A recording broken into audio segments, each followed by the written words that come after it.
I'd just like to know how you feel about lecturing about in front of different groups, wanting different parts of you, like academic person, the activist, the globalization, the critical person, and I don't know. You understand my question. How does it feel, and what is the situation like? Personally? Yeah, it's personal. Well, no, look, if the world would go away, I would be perfectly delighted to concentrate on intellectually interesting and challenging questions. Okay. So, like an artist would like to, I'm sure you'd like to spend your time on challenging projects. You know? And every human being would like to do that. We all have our creative impulses and so on. You'd like to work on them. But the world's not going to go away. So there's conflicting pressures and demands. And you have to just decide for yourself. I mean, how much time am I going to spend going to concerts, and how much time am I going to spend trying to help the homeless? There can't be an answer to that. You know? No human being is so saintly that they dedicate themselves totally to helping other people. You couldn't survive you couldn't even survive that way. Nor would it be a healthy life for an activist or anyone else. So you figure out how you're going to live your life. Well, okay, figure out some kind of balance. As far as the talks are concerned, they're overwhelmingly political. I mean, I come to places and give technical talks, but only if it's part of something else. And those talks are mostly, almost all, a response to local organizations.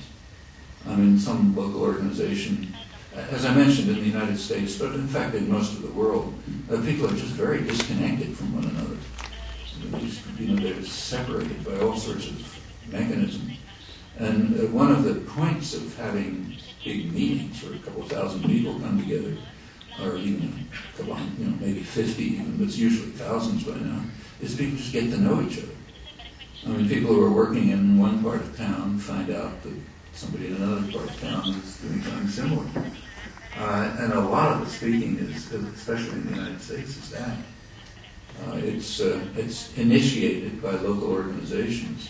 I mean, often for fundraising or something like that, but often just to try to bring people in and try to bring people together and get them to, energize them to work with each other. So if a talk is well organized, a large component of it is organization. So people aren't just supposed to come and listen to a talk and go home. They're supposed to be offered something to do and say, well, here's what we're working on. Why don't you join us and do this? And many different things. In fact, those are the ways that good talks are organized, serious ones. And I try to do those as much as possible. Again, I don't know an answer. And it's going to be a different answer for every person.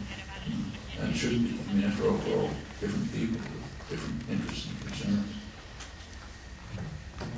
Thank you very much for your answers. We'll do our best today to have not just a talk like this, but to bring as many people in our organizations and networks as possible through our little leaflets out there and through talking to each other at the stand out there. So be involved, get organized.